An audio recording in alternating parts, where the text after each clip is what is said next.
Hello guys, तो कैसे हैं आप सभी। आशा करते हैं आप लोग बहुत बढ़िया होंगे। तो चलिए आज के वीडियो में हम लाए हैं कि संस्कृत के कुछ महत्वपूर्ण अर्थ, ठीक है, जिसे हम लोग बिल्कुल आसान तरीका से समझेंगे और इसे आप लोग अगर याद कर लेते हैं तो आपको हो सकता है कि संस्कृत में काफ़ी आसान कोई भी वाक्य को बनाने में लगेगा। तो चलिए सबसे पहले दिया गया है वही 20 को जो हम लोग देखेंगे, ध्यान से देखिएगा।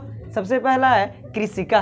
कृषिका का मतलब क्या होता है? तो किसान होता है। क्या होता है बाबू? किसान होता है। उसके बाद में है रस यंत्रम। रस यंत्रम उसका अर्थ होता है कोल्हू। क्या होता है? कोल्हू। आगे केल्पा। केल्पा लेपका। लेपका का अर्थ क्या होता है? लेप चढ़ाने वाला।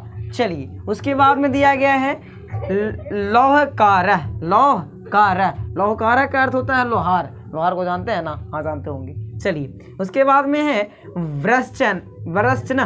क्या है? व्रश्चना जिसका अर्थ होता है छेनी। क्या होता है? छेनी। वही दशरथ मान जी वाला छेनी, ठीक है। आइए उसके बाद में वर्तिका। वर्तिका का मतलब होता है व्रश। क्या होता है? व्रश। व्रश करने वाला। व्रश कई तरह के होते हैं। चलिए उसके बाद में है वेतनम। वेतनम का अर्थ होता है वेतन। वही जो मिलता है हर महीना काम करने के बाद में उसी को बोलते हैं वेतन। चलिए उसके बाद में होता है वीणावादका। सितारिया। कच होता है? सितारिया जो सरस्वती माँ के हाथों में होता है ना। चलिए उसके बाद में होता है वंचिका। वंचिका का मतलब ठग होता है। ठग को जानते हैं, है ना? जानते होंगे आप लोग, ठीक है।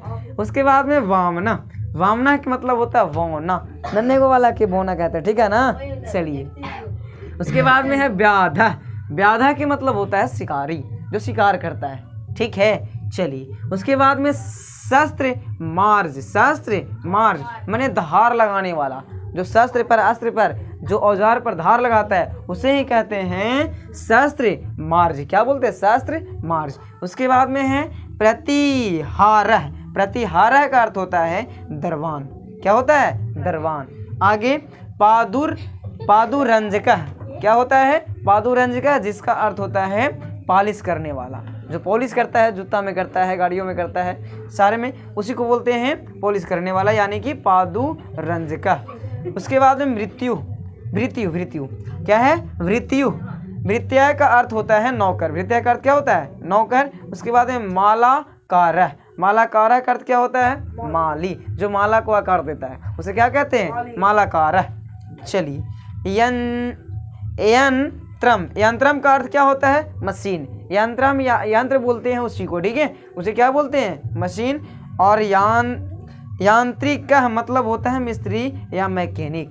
जो यंत्र को बनाने वाला होता है उसी को यांत्रिका कहते हैं। चलिए अब 19वां नंबर पे आता है रंजका। रंजका का मतलब होता है रंगरेज। क्या होता है? रंगरेज। उसके बाद में रजका। रजका का मतलब धोबी।